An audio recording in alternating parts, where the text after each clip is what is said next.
Hi everyone, my name is Franza Cañete from BSHM 201 and today's video I show you how to make spicy garlic chicken. So without further ado, let's get started. Let's start by washing our hands.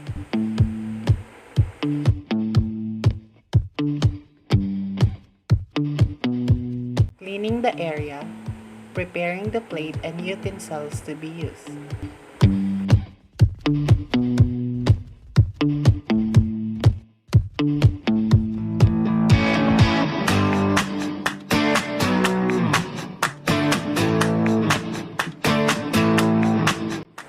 Taking the ingredients and clean what needs to be cleaned.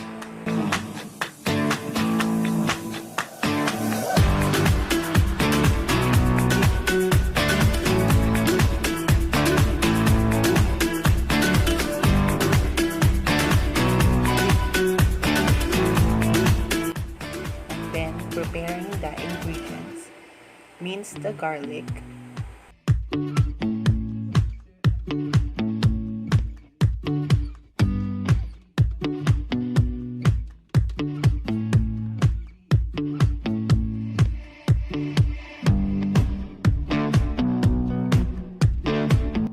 Chop the parsley.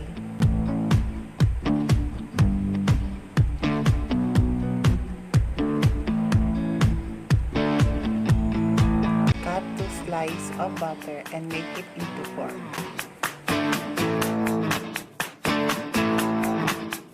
And then prepare all the spices.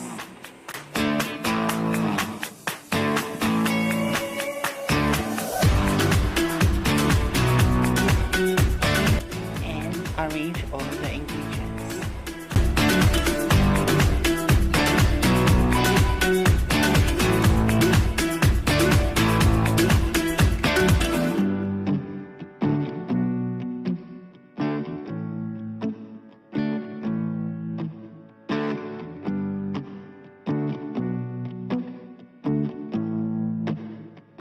And now we will prepare to cook the chicken stock. We will put water on our saucepan, open the fire, add salt, whole black pepper, cover it, and let it simmer.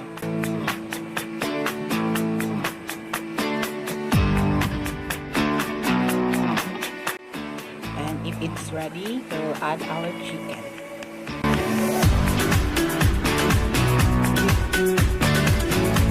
We will check it if the chicken is already cooked, and we will strain it using a strainer.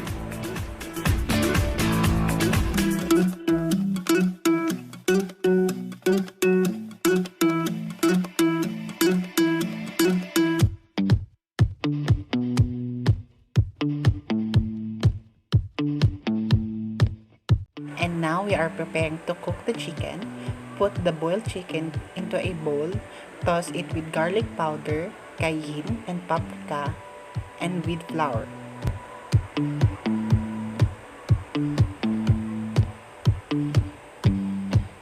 Add pinch of salt and pepper.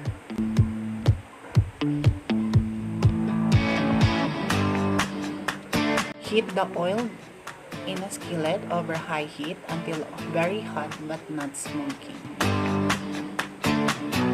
Add the cubed chicken and cook in one layer for about 45 minutes, and this will develop a lovely crust.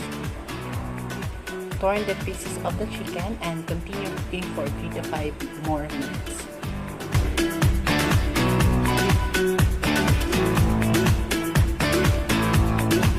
Meanwhile, combine the garlic and parsley in a small bowl.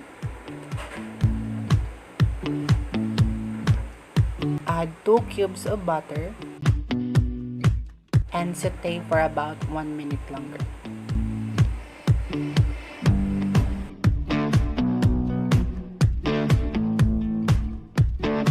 Use a tongue to remove the chicken to a plate, leaving brown bits, extra parsley, and garlic in the pan. Add the remaining butter and cook over medium heat to melt. Add the flour,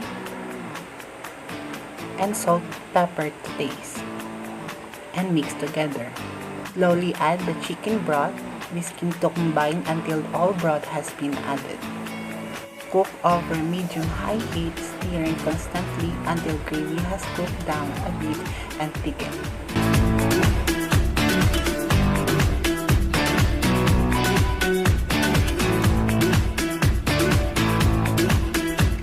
And that's it. This is your spicy garlic chicken.